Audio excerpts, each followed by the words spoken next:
Assalamualaikum warahmatullahi wabarakatuh. Salam Kukar Pintar. Apa kabar anak-anak? Mudah-mudahan kita selalu dalam keadaan sehat dan tetap semangat belajar. Anak-anak, pada hari ini kita bertemu dengan Ibu Ranem dari tim Kukar Pintar. Kita akan belajar mata pelajaran Bahasa Indonesia. Hari ini kita bertemu pada mata pelajaran Bahasa Indonesia kelas 8 bab 9 atau bab terakhir tentang literasi. Ini merupakan pertemuan pertama. Anak-anak, buku yang kita gunakan masih tetap sama, yaitu buku Bahasa Indonesia untuk SMP MTS kelas 8 edisi revisi tahun 2017. Bukunya yang ini ya. Mudah-mudahan anak-anak masih rajin membaca buku ini. Baik anak-anak, sebelum kita ke pembelajaran, kita akan curah pendapat dulu. Apakah kalian suka membaca?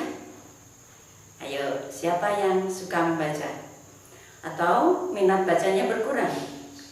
Atau semakin meningkat? Buku apa saja yang pernah kalian baca? Coba ceritakan dengan ringkas isi buku yang pernah kalian baca. Anak-anak, tujuan pembelajaran kita kali ini ada 3 ya. Yang pertama, setelah proses pembelajaran ini selesai, diharapkan kalian mampu menemukan informasi dari buku fiksi.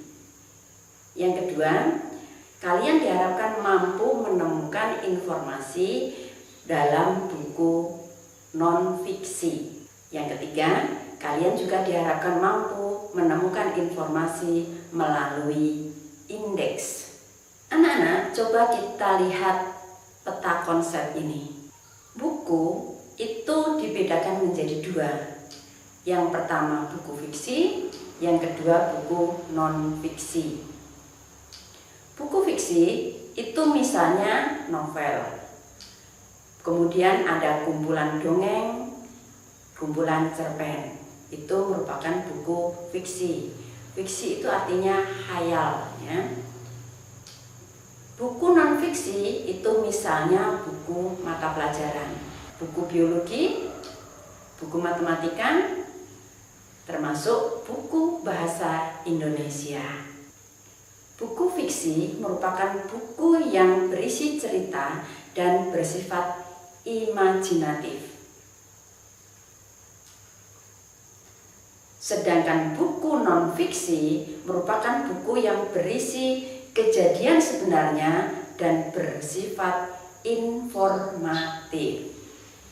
Anak-anak, kita akan mencari informasi buku melalui indeks.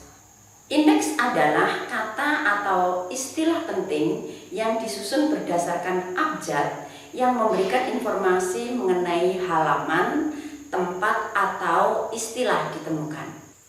Anak-anak, kita lihat aturan penulisan indeks pengarang. Yang pertama, penulisan nama mengikuti aturan Pedoman Umum Ejaan Bahasa Indonesia atau PUEB, yaitu penggunaan awalan huruf kapital. Yang kedua, nama pengarang yang terdiri atas 1 kata ditulis apa adanya. Yang kedua, nama pengarang yang terdiri dari 2 kata, maka nama belakang ditulis di depan atau nama depan ditulis di belakang dipisahkan dengan tanda koma. Selanjutnya, nama pengarang yang terdiri dari lebih dari 2 kata, maka nama terakhir diletakkan di depan nama pertama dan kedua setelah nama terakhir tersebut diberi tanda koma. Kemudian, nama kedua dan ketiga dalam penulisannya boleh disingkat salah satu atau keduanya. Terakhir, nama pengarang yang memiliki gelar tidak perlu dicantumkan gelarnya. Perhatikan contoh berikut.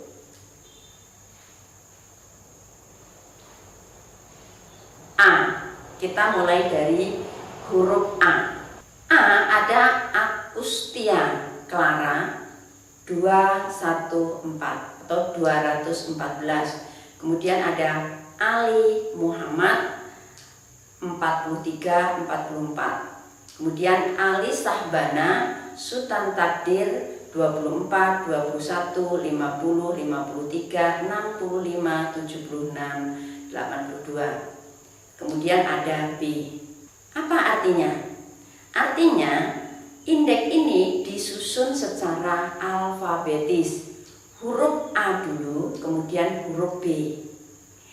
Di dalam nama-nama ini, huruf A kalau nama itu lebih dari satu kata, maka nama yang belakang itu diletakkan di depan. Sebetulnya ini namanya Clara Agustia. Nama belakang Agustia diletakkan di depan, baru nama Clara diletakkan di belakang, diberi tanda koma. Begitu juga dengan nama Muhammad Ali. Kata Ali diletakkan di depan kata Muhammad, diberi tanda koma. Nah, kalau namanya lebih dari 3 kata, maka seperti ini contohnya. Ini nama sebetulnya adalah Sultan Takdir Ali Sahbana. Maka penulisannya Ali Sahbana diletakkan di depan, diberi tanda koma, kemudian nama Sultan Takdir. Antara nama dan huruf-huruf ini diberi tanda koma seperti ini ya. Ini menunjukkan halaman pada buku yang memuat istilah atau kata tersebut. Paham? Nah, di sini artinya orang yang bernama Clara Agustia itu dalam buku itu dimuat pada halaman 214.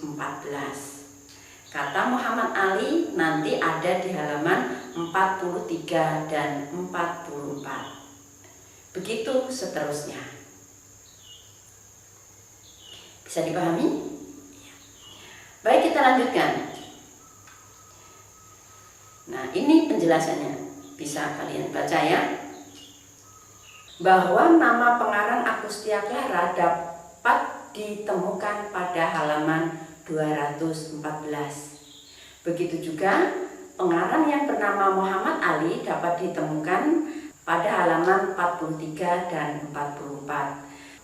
Dan pengarang Sultan Takdir Ali Sahbana dapat ditemukan pada halaman 24, 41, 50, 53, 65, 76, dan 82. Anak-anak, kita akan mencermati ciri-ciri halaman indeks. Indeks buku diurutkan sesuai dengan alfabetis, dimulai dari huruf A sampai Z atau A hingga Z. Entry dalam indeks buku pada umumnya menunjukkan adanya nama pada subjek maupun karya yang sama. Apabila diikuti dengan beberapa kata, biasanya diletakkan di bawah kata pokok, ditulis menjorok kurang lebih 1 cm.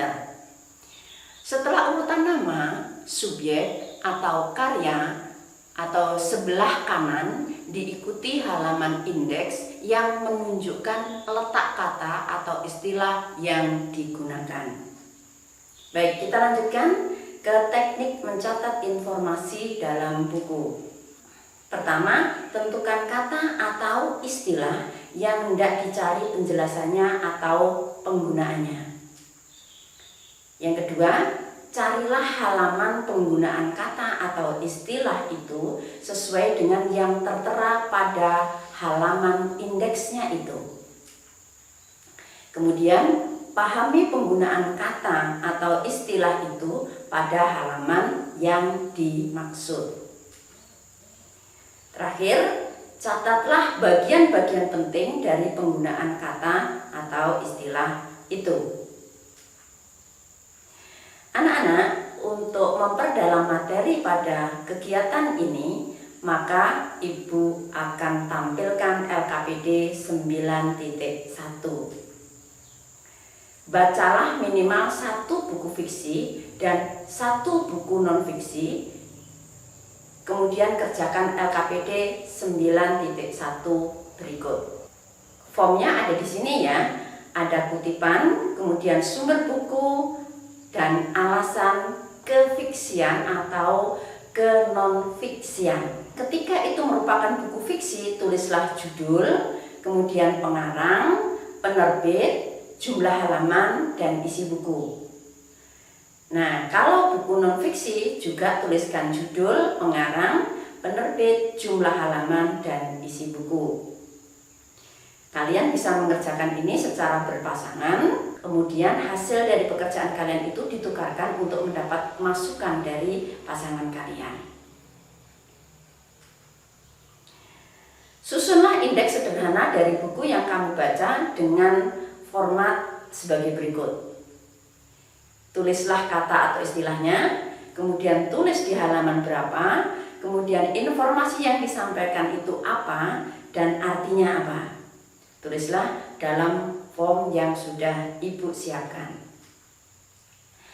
Anak-anak, di akhir pertemuan ini kalian nanti diharapkan bisa membuat peta konsep. Nah, ini adalah panduan peta konsepnya. Nanti kalian bisa memodifikasi sesuai dengan kreativitasnya masing-masing. Anak-anak, Ibu rasa cukup pertemuan kali ini. Terima kasih atas perhatian anak-anak. Tetap semangat. Assalamualaikum warahmatullahi wabarakatuh. Salam Kukar Pintar.